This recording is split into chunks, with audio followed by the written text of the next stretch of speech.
Get ready for another exciting message from Reverend Joy Fields entitled Restoring Our Confidence in God. Join us now as we go there live.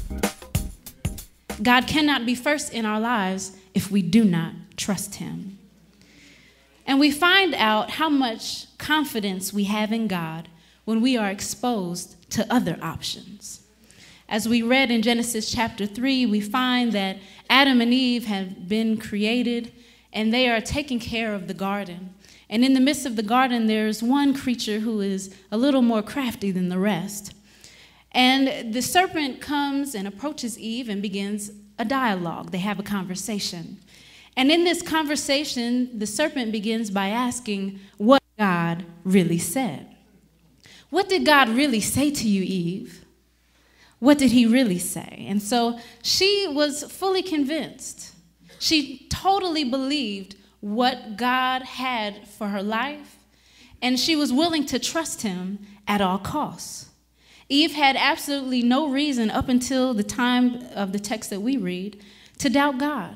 She had no reason. He had never done anything to make her wonder if she should or should not fully put her trust in him.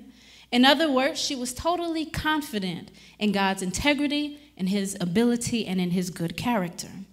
And verse 3 lets us know that she was so serious and so confident in her God that she even said that the Lord had commanded her and Adam not to even touch the tree that was in the middle of the garden. But yet when we read the chapter before, it doesn't mention God saying, don't touch the tree. He says, don't eat of the fruit. But as we think about that fact that she even might have created that in her mind, she had associated her death with that tree.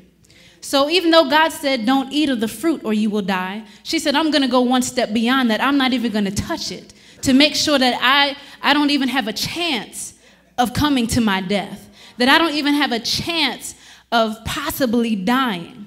I'm not going to allow touching the tree, being associated with the tree at all, to be an option for me. And so there are some things that we just don't need to touch. There are some of us who really need to tighten up our boundaries. God has spoken some things to us saying, don't do this, don't do that.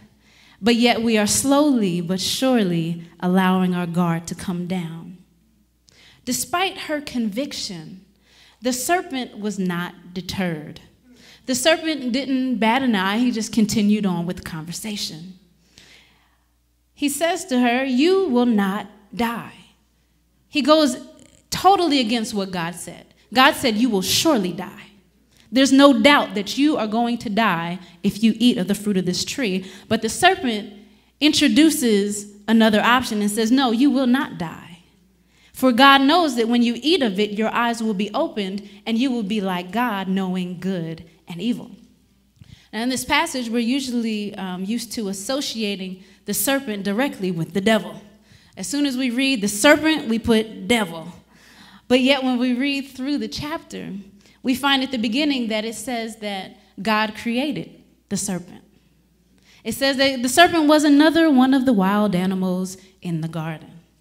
And so the serpent in our text is not directly associated with evil or with being the devil, but simply as one presenting Eve with another option, to trust her own ability to determine her own destiny. We would like to say that the serpent lied, but that's not true. The serpent told part of the truth. The serpent let Eve know what she needed to hear in order to find justification for considering possible what God had declared an impossibility for her and her life. He attacked God's character and his credibility by suggesting that God's motives and intentions were less than pure. And anyone or anything that points you into the direction of your demise and your destruction ought to be considered an enemy. Consider the details the enemy has left out in order to get you to cross over the boundaries that God has set for you, because destiny is at stake. And determined to know the whole truth and nothing but the truth. The serpent never told Eve she'd get kicked out of the garden if she ate the fruit. He never said that she would be judged by the almighty and all-powerful God. He didn't say that she would experience terrible pain and childbirth as a result of her disobedience. He never told her that her relationship with God would forever be changed. He never explained that the consequences of knowing and choosing evil over God. He never explained to her what those consequences would be. The serpent never told her about the shame her and Adam would experience, or how they would no longer be able to stay in the garden, or how they would no longer feel comfortable in the presence of God. And the serpent is just like those people and those things that we encounter in our world that feel the necessity to expose us to other things than God, to expose us to things outside of the boundaries that God has established for our lives. They entice us with information. They suggest that God is less than truthful about our situation and about our lives and about what we should and should not do. That in indulging in what has been forbidden is actually beneficial. We hear things on the radio and advertisements. We see things on television. If you go out and you buy the pizza, they don't tell you how much fat is in the pizza. When you see the commercials for McDonald's, they don't let you know that once you eat that burger or that value meal, that's thousands of calories you're putting into your body.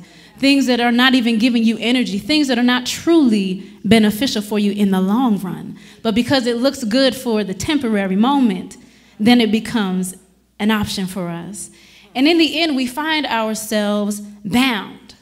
We find ourselves unable to trust God and reaping consequences that God never intended for us to experience. And so we find that after the serpent finishes introducing his interpretation of what God said and what God meant and what God's motives were, Eve begins to be suspicious. Now, in the past, Eve had no reason to doubt God, no reason to question whether his motives were pure or not, but now she finds herself suspicious. Well, will I surely die? The serpent just said I wasn't going to die. I know God said I would die. But now that I look at that tree, it does look like every other tree in the garden. It's got fruit like every other tree, and fruit is good. Fruit's good for me, for sustaining my life. The tree looks healthy and strong. Well, maybe I'll go ahead and try it. And so she did, and she ate. And the one thing that Eve did not do after hearing the serpent's interpretation of what God said was to consider God's track record in her life. And some of us find ourselves like Eve. We've been exposed to other ways of doing and other ways of thinking, and now we have developed a deep mistrust of God, the one that we claim to serve, the one to whom we have given our lives. If we really be honest, there are different aspects of our lives where God does not have full control because we don't fully trust him. We would rather trust ourselves in these particular areas.